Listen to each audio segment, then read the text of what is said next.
Ah, c'est bien parfumé là. Ah, le bouillon.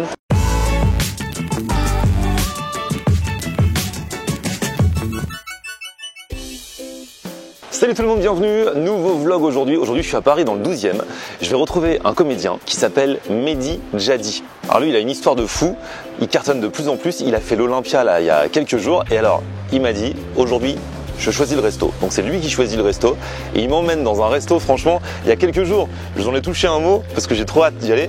J'étais il y a quelques jours dans un snack japonais tunisien. Là on va faire encore plus haut au niveau de la fusion. Il m'emmène dans un resto où il a ses habitudes.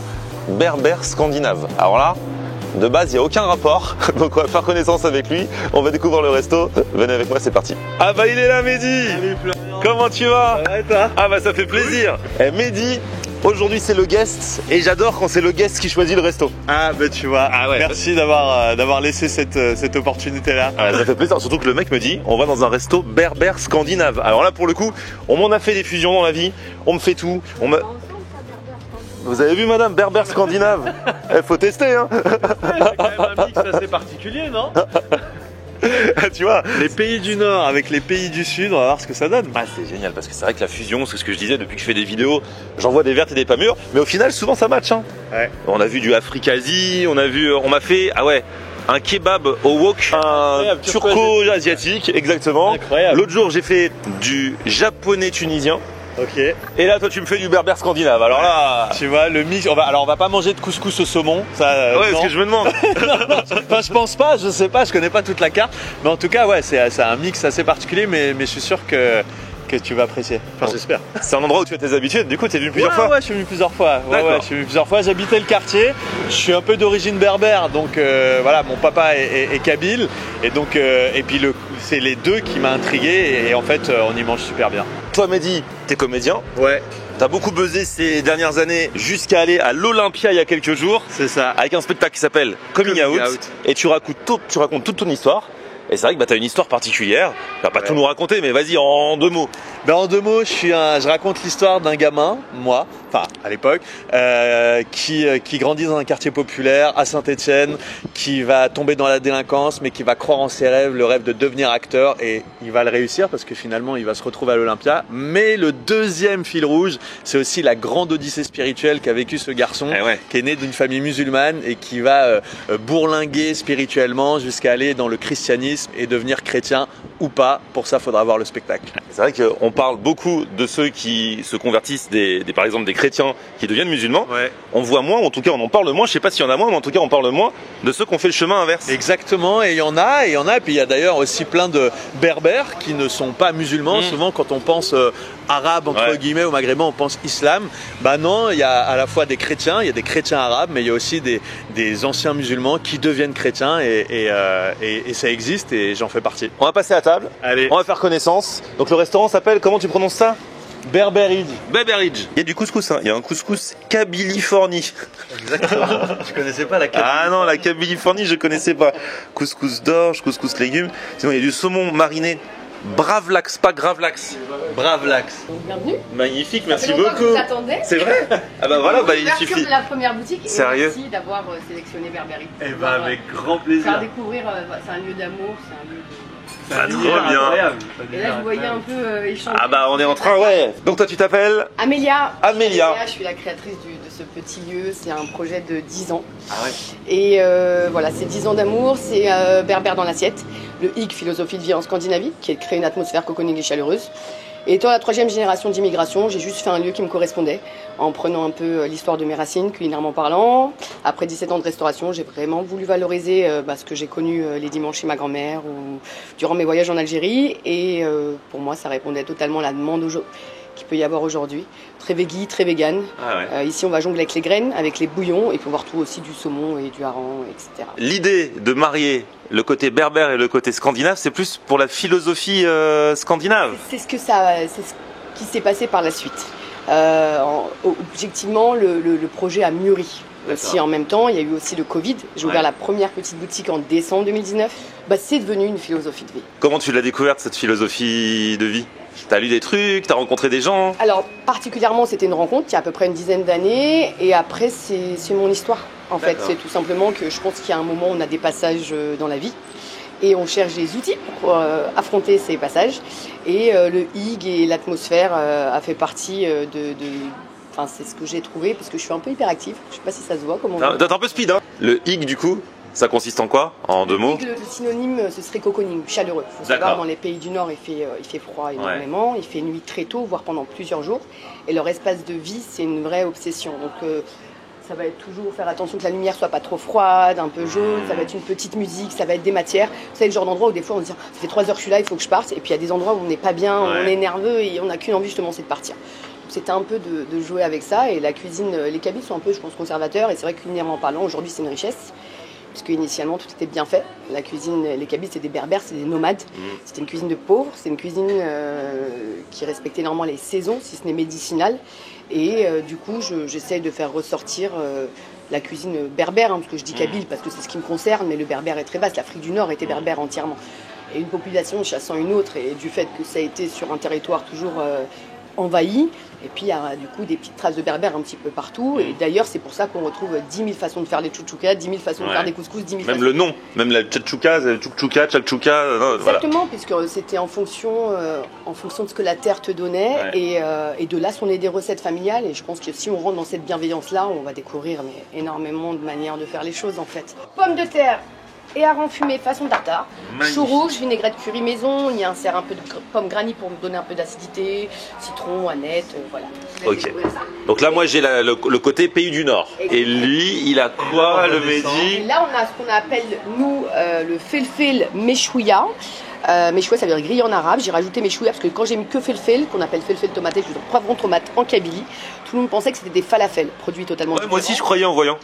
C'est pour ça que j'ai rajouté le côté meshouya. Gros débat avec ma mère avant l'ouverture. Mais du coup, ça, c'est poivron tomate rôti au four avec de l'huile d'olive. Et vous avez la galette berbère qu'on retrouve dans différents pays. Exactement. Et nous, ce sera semoule, huile d'olive, eau et sel. C'est fait maison et du jour, cuit sur une plaque en fonte. Oh là là là là. Moi, j'ai découvert le resto grâce à leurs galettes, parce que quand ils avaient le petit resto, je venais acheter juste une galette. Ah ouais. Enfin, on était venu manger, j'avais adoré leurs galettes, et du coup, voilà, c'est mon coup de cœur et a commencé par là. Ouais, la petite meshouya. Déjà dans les odeurs, on est vraiment. Ça sent trop bon. Bien le poivron. Et ce qui compte, c'est la galette. La fameuse galette. Kesra, chez nous on l'appelle. En fait, ce qui fait la différence, c'est que justement, elle n'est pas gorgée d'huile. Tu vois, parce que très souvent, ça peut être très huileux. Et là, c'est parfait parce que justement, l'huile de la meshouya rattrape et ça donne un mix juste parfait, quoi. De mon côté, c'est le Nord. Donc on a dit pommes de terre, hareng, oignons. Allez, on va goûter ça. Ah, c'est bien frais, super parfumé. Tu veux goûter? Ouais, c'est vrai que c'est hyper frais. Je sens bien le hareng. Là, t'es dans deux univers, hein. Nord-Sud. Ah ouais, non, mais vraiment. En 2 assiettes, tu voyages. Il y a un choc. Ah ouais, choc des cultures. À part le côté roux de certains Suédois et Kabyles, c'est peut-être le seul point de comparaison. Non, c'est la petite citronnade. Ouais, ils nous ont fait une petite citronnade là. Citronnade maison. Super bonne aussi. Et du coup, le fait d'avoir évolué, d'avoir changé de religion, culinairement, ça t'a aussi fait découvrir des choses que tu connaissais pas avant. Bah ouais. Bon, forcément, la grosse question, ça a été justement celle du porc. Ouais, c'est vrai. Parce que c'est autorisé dans le christianisme et interdit en islam. Donc moi, je me suis dit, c'est pas parce que c'est autorisé que je dois forcément me jeter sur tout ça. Mais j'ai appris à apprécier. Alors comme je suis plutôt végé, j'en mange pas beaucoup, mais c'est vrai que culturellement et gastronomiquement ça m'a vachement ouvert sur aussi tout un patrimoine français et européen, que ce soit en termes de nourriture mais aussi en termes d'alcool, parce que là aussi c'est interdit en islam. Et du coup voilà, ça m'a aussi ouvert le palais. Et ouvert aussi à la culture même historique, tu vois, d'aller comprendre pourquoi tel plat a été créé, quels ont été les événements historiques qui ont fait que tel alcool est né. Et ouais, c'est vrai que ça m'a ouvert. Ouais. Dans ton entourage, il n'y en a pas qui t'ont dit, même si je pense que c'est pas le cas, mais ouais, tu renies ta culture et tout. C'est pas le cas parce que du coup tu continues de manger aussi les plats traditionnels de tes origines. C'était un peu, d'ailleurs c'est aussi que j'aime ce concept de restaurant ici, c'est que on peut être pluriel sans se renier. on peut avoir reçu des choses de nos parents et puis par nos rencontres, par nos relations amoureuses aussi changer. Moi, c'est vrai que j'aime profondément la culture d'où je suis issu et que je garde tout ce que j'ai reçu de bon et notamment la gastronomie et je suis obligé, tu vois, on parlait de la galette, moi c'est une Madeleine de Proust quoi. Donc je vois pas pourquoi en changeant de religion j'allais arrêter de manger aussi des choses qui sont liées à ma culture. Bah mange. C'est très sérieux. Fais-toi plaisir. C'est très sérieux. Non mais c'est très sérieux. Non, c'est des questions qu'on se pose. Ouais, c'est vrai. Mais c'est pour ça que même politiquement, tu sais, il y avait tout ce truc à un moment donné sur l'identité française, qu'est-ce que ça voulait dire. Il fallait avoir une baguette et un béret pour être vraiment français. Non, je pense qu'on peut composer avec nos cultures, nos religions et qu'on est tous issus de plein de mélanges. Et même à l'intérieur de la France, tu vois, un breton n'a rien à voir au niveau gastronomique avec un corse, tu vois. Et pourtant, tu composes avec tout ça, quoi. Et en voyageant en France, moi je me perçois même qu'il y a des spécialités qui sont même pas régionales, mais ils sont locales, propres à une ville, un village ou un truc comme ça. Il y a plein même de... le fromage, tu vois, d'un village à l'autre, le même fromage, il va être fait d'une façon différente. Exactement.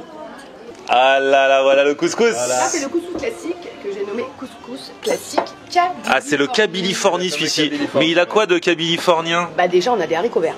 Ouais. Ah, mais ça, c'est dans le couscous kabyle, on met des haricots verts? Ouais. Dans certains foyers, pas tous. Ok. Donc après, s'il n'y a pas les haricots verts, on peut, par exemple, en période vers octobre, on va mettre, il y a les cardons, il y a le potiron, enfin voilà, c'est des légumes de saison initialement. Mais les haricots verts, c'est quelque chose qu'on retrouvera plus dans certains foyers. Je pensais de la petite Kabylie, et puis depuis peu, j'ai su aussi qu'en grande Kabylie, il y a aussi certains foyers qui mettent des haricots verts. Donc courgettes, navets, pois chiches, carottes et haricots verts avec une graine de couscous de type moyenne. La fameuse, la voici, la voilà, la boulette de Mamie Sam. Oh là là là là. On aura le gigot d'agneau cuit préalablement dans le bouillon.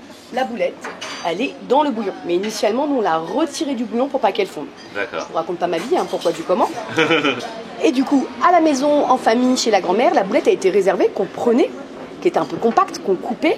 Et on met la sauce par la suite. Dans le resto, au niveau du resto, j'ai pensé plutôt le servir directement dans le bouillon pour gagner du temps au niveau de l'infusion. Mais en revanche, je conseille, voire j'impose, de la couper entièrement dès le début. D'accord. Mais il y a un petit tuto, il faut prendre la fourchette, choper bien la boulette pour éviter de faire la boulette sur le t-shirt avec. Et je vous invite à la couper 2 fois de chaque côté. Pour moi, ce seront des morceaux que vous pourrez avoir avec la cuillère. La viande que j'effiloche, je remets dedans. Et là, il y a tout qui infuse. C'est moins joli, mais les berbères n'avaient rien à faire que ce soit joli, il fallait que ce soit bon. Et après, interdit de manger à la fourchette, mais à la cuillère. De toute façon, même le couscous, je mange à la cuillère, moi. Ouais, team cuillère aussi. Dites-nous dans les commentaires si vous êtes team fourchette ou team cuillère. Quel youtubeur. Mais la boulette, je donne les bonnes habitudes dès le début. Et en fait, j'insiste pourquoi? Afin d'avoir vraiment bouillon et semoule en bouche, parce que c'est là que c'est bon. Ah oui, la bouchée parfaite, comme on dit. Exactement. Et voilà. Alors, est-ce que tu connais la subtilité après du couscous? Comment tu fais pour mettre le bouillon? Alors vas-y, donne-moi. Tu te sers d'abord ta semoule. Ouais. Et après, tu fais un petit trou. Ah, on fait comme dans la purée mousseline. Exactement. On fait un volcan. Tac, tu fais un volcan. Là, tu testes la semoule sans rien. Alors, comme je dis toujours, il ne pourra pas être le numéro 1 parce que c'est d'abord celui de ma maman. Toujours. Mais je pense qu'il est dans le top 3. Ah, pas mal. Parce que la semoule, elle est beurrée à souhait, parce que les grains sont bien détachés et que quand on tape une deuxième, c'est que c'est bon pas signe. mal. Ouais. Et après, à l'intérieur, tu prends la sauce dans ton petit puits, tes petits navets, tes petits haricots. Du coup, tu mets pas la sauce partout, tu la mets que dans le puits? Ouais, non, si, après, je fais quand même un petit... tu vois? Avec les bruitages. Merci, Jamy. Ouais, ça fait trop ça. Voilà. Là, on peut passer aux choses sérieuses.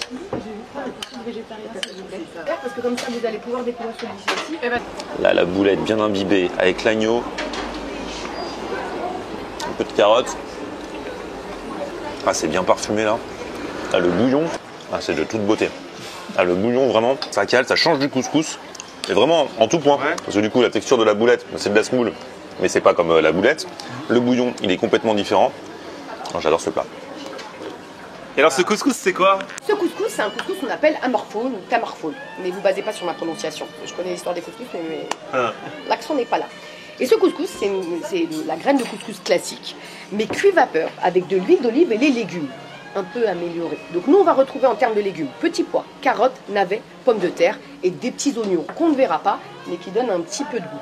Il n'y a pas de bouillon, mais comme vous allez pouvoir le découvrir, et c'est loin d'être sec, on pourrait presque l'appeler couscous moelleux ou le couscous soyeux. Couscous bio qui est l'œuf dur, et nous on rajoute cette petite épice maison secrète. Et regardez, qui c'est qui a bien mangé? Mais je pense qu'on est repu là. Ah là franchement, eh bien, je passerai mon tour pour le dessert pour aujourd'hui. Ouais, bah on passe 2 fois le tour. Voilà. Mais allez goûter, elle m'a dit il y a des bons desserts et tout. Ouais, je les ai jamais goûtés parce qu'à chaque fois je sors d'ici en étant juste bien avec ce que j'ai mangé, mais ouais, je pense qu'il y a des bons desserts. Ouais. Bon, bah c'était cool en tout cas de faire ta connaissance. Bah ouais. Et merci de nous avoir connectés avec ce resto. Et du coup, en tournée à la rentrée? En tournée à la rentrée, partout en France, on passe dans toutes les villes de France. Le spectacle s'appelle Coming Out et il sera aussi disponible sur Canal+ en décembre. Mais pour tous les autres, le spectacle vivant c'est quand même mieux quoi. Ah oui, grave. Bah, je mets tes réseaux sociaux, il y aura toutes les dates, j'imagine. Ouais, les liens Facebook, Instagram. Alors je suis pas encore TikTok parce que je suis un peu trop chauve pour ça. Il y en a de plus en plus. Mais sur Insta, ouais, c'est ça. J'arrive. Mais sur Insta principalement. Trop bien. Merci Mehdi. Merci à toi Florian. Merci à tous, petit pouce vers le haut si vous avez kiffé la vidéo. Et puis comme d'hab, vous abonnez à ma chaîne. On se retrouve sur mon Facebook, Florian On Air, et Twitter, Snapchat, TikTok, Instagram. C'est aussi Florian On Air. On aime regarder Florian On Air. Ok. On aime regarder Florian On Air. On aime regarder Florian On Air. Alors tu dis quoi Florian?